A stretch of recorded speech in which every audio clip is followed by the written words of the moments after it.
Hello friends, good evening. अपन nuclear physics को वापस कंटिन्यू करते हैं। उससे पहले हमने रेडियो एक्टिविटी के बारे में पढ़ा था। आज हम, जैसा कि आप थंबनेल में देख रहे हो, न्यूक्लियर फिजिक्स में माध्य आयु और अर्ध आयु और माध्य आयु को पढ़ने से पहले अपन एक आरेख को पढ़ेंगे। आरेख क्या है? इस आरेख को अपन ऐसे देखेंगे कि यहाँ पर अपन ले लेंगे n, मतलब कि सक्रिय परमाणुओं की संख्या या फिर प्रतिदर्श की मात्रा, और इधर अपन ले लेंगे समय t, और इस प्रतिदर्श की मात्रा मतलब परमाणुओं की संख्या के मध्य अपन एक वक्र खींचेंगे। तो यहाँ पर है मूल बिंदु जिस पर समय और परमाणुओं की संख्या दोनों जीरो होती है। चलो अब देखो, हमने एक लाइन आगे लिखी थी कि जैसे समय का मान जीरो है, t बराबर जीरो पर परमाणु कुल संख्या कितनी है? n0। तो यहाँ पर t का मान जीरो है तो परमाणु कितने हैं? n0 है। तो ये वक्र ऐसे बनेगा। चलो, t बराबर जीरो पर परमाणु कुल संख्या कितनी है? n0। अब कुछ समय पश्चात मतलब कि t समय, कितने बाद? t समय पश्चात। चलो, ये t क्या है? अर्धायु। क्या है? अर्धायु। अर्धायु कब होती है? n0/2 पर। n0/2 का मतलब आधे परमाणु विघटित होना। ये क्या है? पूरे परमाणु है, n0 परमाणु है। आधे परमाणु विघटित होना मतलब n0/2, आधे परमाणु को विघटित हो जाना n0/2, मतलब कि इसके आधे करना। आधे करने का मतलब है आधे परमाणु विघटित हुए। आधे परमाणु कब विघटित हुए? t में, मतलब कि t क्या है? फिर उसका अर्धायु काल है या फिर इसको अपन अर्धायु बोलेंगे। तो समझ में आया अर्धायु? अब देखो, इसके आगे ये पॉइंट है 2t। कितना है? 2t। इसका मतलब ये कितना है? अर्धायु। अर्धायु का 2 गुणा है। इसका मतलब ये कितना हो जाएगा? n0/4 हो जाएगा। तो ये एक वक्र था। इससे अपन को अब अर्धायु यहां से समझनी थी, यानी कि आधे परमाणु को विघटित हो जाना। अब देखो, इसी के आगे अपन पढ़ेंगे अभी अर्धायु, और अर्धायु का आगे अपन पढ़ेंगे माध्य आयु, और फिर उसके आगे अपन इसका संबंध पढ़ेंगे। चलो, तो अभी एडिंग डालनी है अर्धायु। चलो, अर्धायु में इसको बोलते हैं। चलो, अर्धायु को अपन कैसे पढ़ेंगे? अर्धायु का मतलब होता है आधे परमाणु को विघटित हो जाना, n0/2 होना, यानी कि किसी रेडियोएक्टिव तत्व के आधे परमाणु को विघटित होने में लगे समय को अपन कहेंगे अर्धायु, या फिर उसको कहेंगे अर्धायु काल। समझ में आया? किसी भी रेडियोएक्टिव तत्व के उसमें से आधे परमाणु के विघटित होने में लगे समय को कहेंगे अर्धायु या फिर अर्धायु काल कहेंगे। तो चलो, इसमें क्या होता है कि अपन n का मान कितना हो जाता है? n0/2 हो जाता है। कितना हो जाता है? n0/2। और t कितना हो जाता है? t कितना हो जाता है? t के बराबर हो जाता है। किसके बराबर? कैपिटल T के बराबर। कैपिटल T क्या है? अर्धायु है। अर्धायु को अपन कैपिटल T से लिखते हैं। चलो, तो हमने वहां पर एक चरघातांकी फलन के रूप में एक समीकरण आया था हमारे पास, जब रेडियोएक्टिवता के लिए रदरफोर्ड और सोडी का नियम पढ़ा था, तब हमारे पास एक फॉर्मूला आया था n बराबर n0 e⁻ और स्मॉल t। ये समीकरण आया था, आपको याद होगा। तो n बराबर n0 e⁻ अब n का मान कितना है? n0/2 है। कितना है? n0/2। n0/2 बराबर ये हो जाएगा n0 e⁻ t की जगह कितना हो जाएगा? कैपिटल T हो जाएगा। कैपिटल T कर दो। चलो, अब देखो, n0 से n0 कट रहा है क्या? हाँ, इस n0 को अपन इधर ले जाएंगे, इसके भाग में आ जाएगा। ये हो जाएगा 1/2, क्योंकि n0 कट जाएगा। इधर आ जाएगा e⁻ घात माइनस में है, इसका मतलब ये इसके भाग में है, तो इसको अपन इधर भेजेंगे, इसके गुणा में आ जाएगा, और घात प्लस हो जाएगी। तो ये हो जाएगा e⁻ बराबर, ये इसके भाग में था, इधर भेजेंगे तब ये इसके गुणा में आ जाएगा। चलो, ये हो जाएगा 2। चलो, अब क्या करते हैं? दोनों तरफ लॉग लेंगे। लॉग क्यों लेंगे? यहाँ पर ये क्या है? ई कब आई थी? ई की घात कब होती है? जब अपन एंटी लॉग लेते हैं तब। तो अब क्या करेंगे? यहाँ से लॉग से गुणा करेंगे तब ये कट जाएगा। तो हमारे पास ये हो जाएगा लॉग, या तो हो जाएगा λt बराबर, इधर हो जाएगा लॉग e/2। यदि आप यहाँ से डायरेक्टली इसका मान याद कर सकते हो कि log e/2 का मान ये होता है, तो मैं लिखता हूँ यहाँ पर कि log e/2 का मान कितना होता है? 0.693 होता है। तो ये रखेंगे अपन यहाँ मान, तो λt का मान कितना हो जाएगा? 0.693 बटे, चलो यहाँ से हमें चाहिए अर्धायु काल। अर्धायु काल को क्या लिखते हैं? t से लिखते हैं। तो t बराबर हो जाएगा 0.693 बटे लैम्बडा। तो ये क्या है? अर्धायु का फॉर्मूला है। तो समझ में आया अर्धायु का फॉर्मूला कैसे प्राप्त हुआ कि हमें n का मान n0/2 लेना है और t का मान t लेना है। इस समीकरण में रखेंगे और इसको हल करेंगे। यहाँ पर अपन को log लेना है, log लेंगे तब कैंसिल हो जाएगा और यहाँ पर रह जाएगा लैम्डा टी और इधर हो जाएगा log e/2। log e/2 का मान होता है 0.693। यदि आपको log e/2 का मान याद नहीं रहता है, log e/2 का मान याद नहीं रहता है तो क्या करना है, इसको वापस यहाँ से करते हैं कंटिन्यू, ठीक है। यदि आप log e/2 को log 10 में चेंज करते हैं तो क्या लिखते हैं, चलो इसको मैं log 10 में चेंज करता हूँ, लैम्डा टी बराबर log 10 में चेंज करने के लिए 2.303 से गुणा करते हैं, 2.303 गुणा log 10/2। अब अपने को याद रखना है कि log 10/2 का मान कितना होता है, 0.3010 होता है। कितना होता है, 0.3010।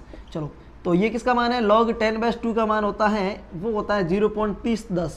चलो ये मान अपन यहाँ रखेंगे, इसका गुणा करेंगे तब हमारे पास लैम्डा टी का मान आएगा 0.693, ये आने वाला वापस मान, और टी का मान कितना आ जाएगा 0.693 बटे लैम्डा। चलो ये किसका फॉर्मूला है, अर्ध आयुकाल का फॉर्मूला। याद अपन डायरेक्टली यही याद रखना है आपको, log e/2 का मान 0.693 होता है। चलो ये करने की जरूरत भी नहीं है। चलो यदि ये दोनों ये मान आपको याद है तो इससे कर देना है। चलो ये था अर्धायु। अर्धायु क्या है, किसी रेडियो एक्टिव तत्व के आधे परमाणु को विघटित होने में लगे समय को उसका अर्धायु कहते हैं। और इसका फॉर्मूला कितना आया, 0.693 बटे लैम्डा आया। अब देखो, अब इसके आगे हमें पढ़ना है माध्य आयु।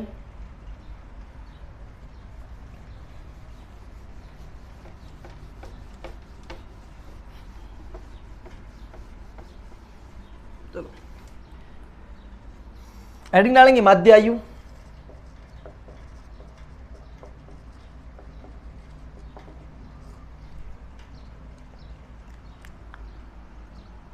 मिन लाइफ यानी कि माध्य आयु। माध्य आयु क्या है, माध्य का मतलब होता है औसत। माध्य का मतलब ही क्या होता है, माध्य का मतलब ही होता है औसत। औसत अपन कैसे निकालते थे, छोटी क्लास में जब भी पढ़ते थे अपन लिखते थे कि राशियों का योग बटे राशियों की संख्या। क्या लिखते थे, राशियों का योग बटे राशियों की संख्या। इसका मतलब अपन को यहाँ पर माध्य आयु निकालनी है। माध्य आयु निकालने के लिए हमारे पास क्या है, परमाणु है। तो क्या करेंगे अपन, यानी कि किसी रेडियोएक्टिव तत्व के सभी परमाणुओं की आयु का योग बटे राशियों की संख्या की जगह अपन कर लेंगे परमाणुओं की संख्या। इसको अपन टी नॉट से व्यक्त करते हैं। किससे लिखते हैं, टी नॉट से। तो यहाँ पर टी नॉट बराबर क्या हो सकता है, सभी परमाणुओं की आयु का योग, सभी परमाणुओं की आयु का योग, सभी परमाणुओं की आयु का योग बटे परमाणुओं की संख्या, सभी परमाणुओं की आयु का योग बटे परमाणुओं की संख्या। ये किसका फॉर्मूला हो जाएगा, ये हो जाएगा टी नॉट का फॉर्मूला, मतलब कि माध्य आयु का फॉर्मूला। यही बात, राशियों का योग बटे राशियों की संख्या। अभी यहाँ पर राशि क्या है, परमाणु है, परमाणु विघटित हो रहा है, इसका मतलब सभी परमाणुओं की आयु का योग बटे परमाणुओं की संख्या। ये किसके बराबर हो जाएगी, टी नॉट के बराबर हो जाएगी। अब देखो, इससे पहले हमने कुछ लाइनें लिख चुके हैं कि टी बराबर 0 पर परमाणु की कुल संख्या कितनी थी, परमाणु कुल संख्या कितनी थी, n0 थी। टी बराबर कुछ समय पश्चात परमाणु की संख्या n रह जाती है। इसके आगे लिखा था dn समय में dt परमाणु विघटित होते हैं। और अपन यहाँ पर एक और लाइन लिखेंगे, इससे अतिरिक्त ये लाइन लिखेंगे कि dn समय में dt परमाणु विघटित हो रहे हैं। तो माना कि एक की आयु कितनी है, t है, परमाणु की आयु कितनी है, परमाणु की आयु t है, तो dn परमाणु की आयु का योग, dn परमाणुओं की आयु।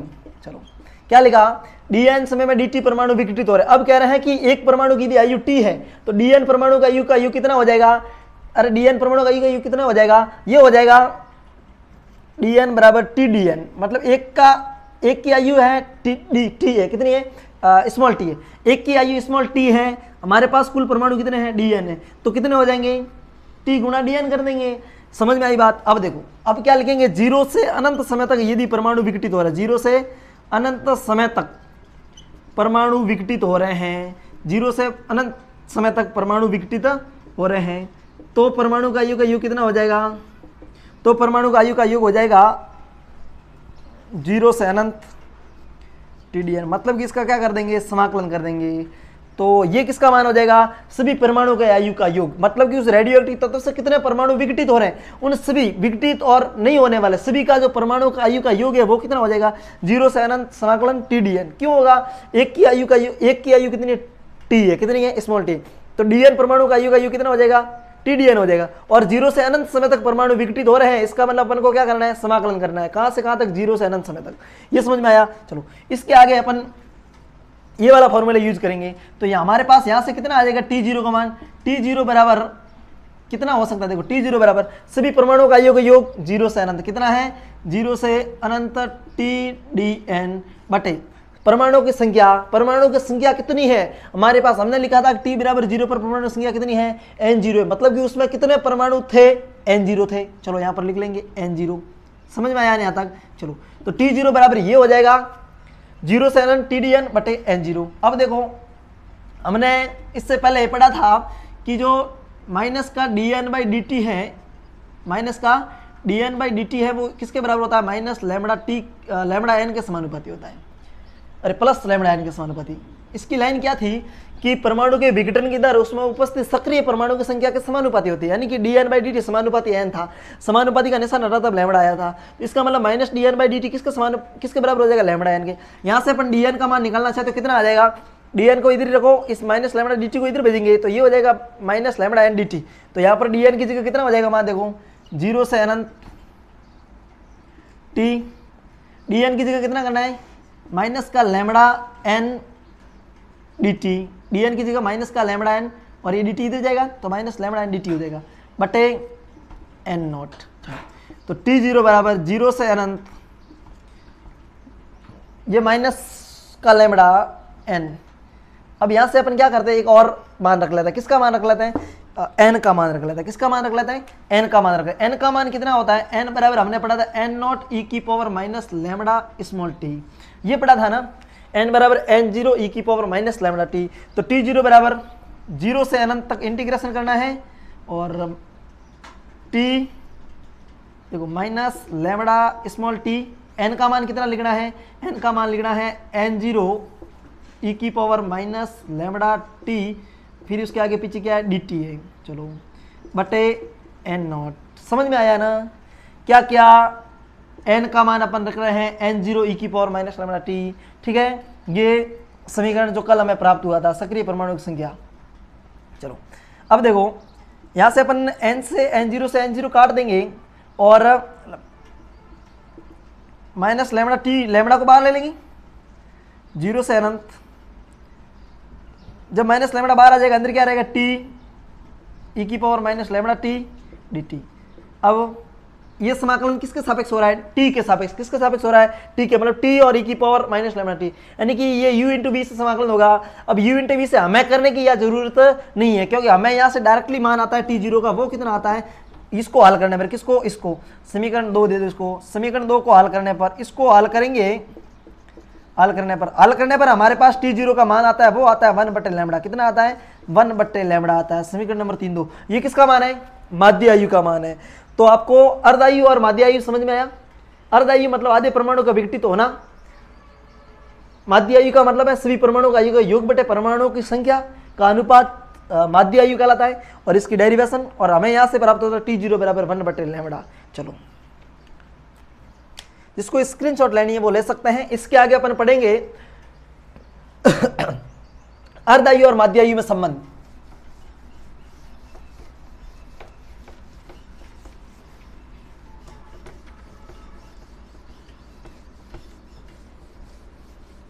चलो देखो अर्धायु और माध्य आयु में संबंध हमें निकालना है। अर्धायु तथा माध्य आयु में संबंध,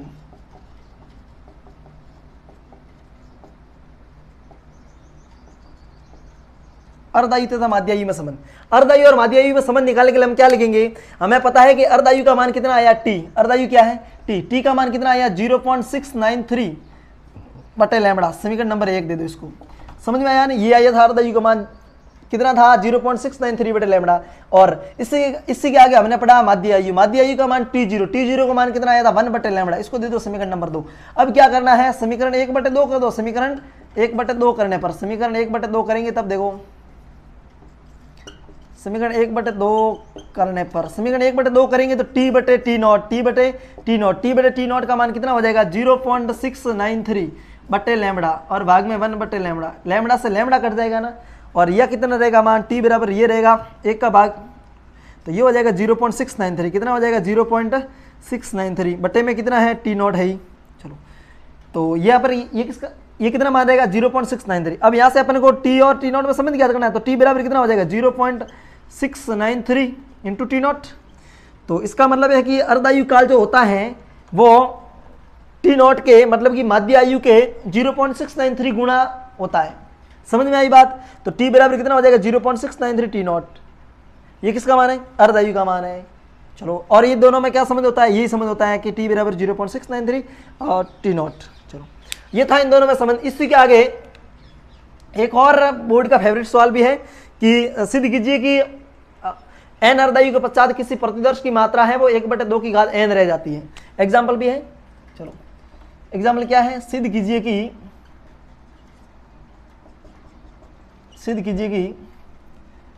एन अर्धायु के पश्चात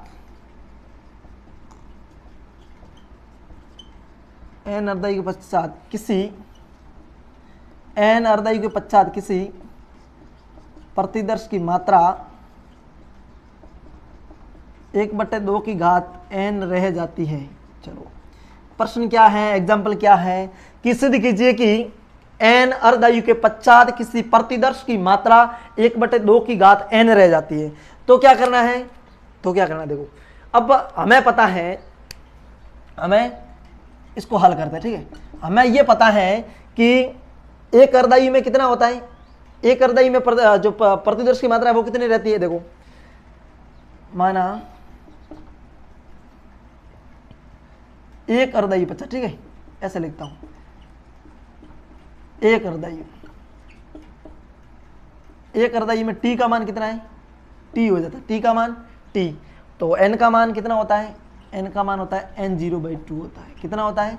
n0/2 होता है। समझ में आया कि टी का मान कितना है? टी। तो एन का मान कितना होता है? n0/2।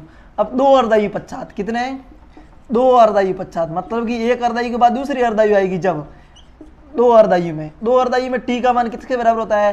2t के बराबर। किसके बराबर होता है? 2t के बराबर। तो एन का मान कितना होता है? n0/2। इसका भी आधा है n0/4। कितना हो जाएगा? n0/4। इसको अपन क्या लिख सकते हैं? n0/2 का स्क्वायर लिख सकते हैं ना। n0/2 का स्क्वायर 4 क्या? 2 का स्क्वायर है। चलो, तो 3 अर्धायु पश्चात, 3 अर्धायु मैं यहाँ 50 लिख सकते हैं। 3 अर्धायु पश्चात टी का मान कितना है? 3t। कितना हो जाएगा? 3t। तो n का मान किसके बराबर हो जाएगा? तो n कितना हो जाएगा? n का मान हो जाएगा n0/, इसका भी आधा। इसका मतलब है कि 2 का क्यूब, 4 गुणा 2 8 होता है ना, 1/2 से गुणा करना 8, 4 का आधा 8 होता है ना। चलो, तो फिर n0/8। अब यहाँ से इसको अपन क्या लिख सकते हैं? 2 की घात 3 लिख सकते हैं ना, 2 की घात 3 लिखेंगे। चलो, तो n अर्धायु पश्चात कितना हो जाएगा? 3 अर्धायु पश्चात ये था, तो n अर्धायु पश्चात टी का मान कितना हो जाएगा? nt हो जाएगा। n का मान किसके बराबर हो जाएगा? n का मान हो जाएगा n0/2 की घात 3 है। देखो, अपन ने क्या कर रहे हैं? 1 ले रहे हैं तो 2 की घात 1 आ रही है। 2 अर्धायु पश्चात 2 की घात 2 हो रही है। 3 अर्धायु पश्चात 2 की घात 3 हो रही है। इसका मतलब n अर्धायु पश्चात कितनी हो जाएगी? 2 की घात n हो जाएगी। चलो, ये कितनी हो जाएगी? 2 की घात n। अब देखो, n बराबर n0/2 की घात n हो रही है ना। अब इस n0 को अपन नीचे भेजेंगे तो ये हो जाएगी प्रतिदर्श n/n0 बराबर 1/2 की घात n। इसको अपन ऐसे भी लिख सकते हैं n/n0 बराबर 1/2 की घात कोष्ठ के बाहर है ना, एक के ऊपर कोई भी घात, कोई फर्क नहीं पड़ता है ना।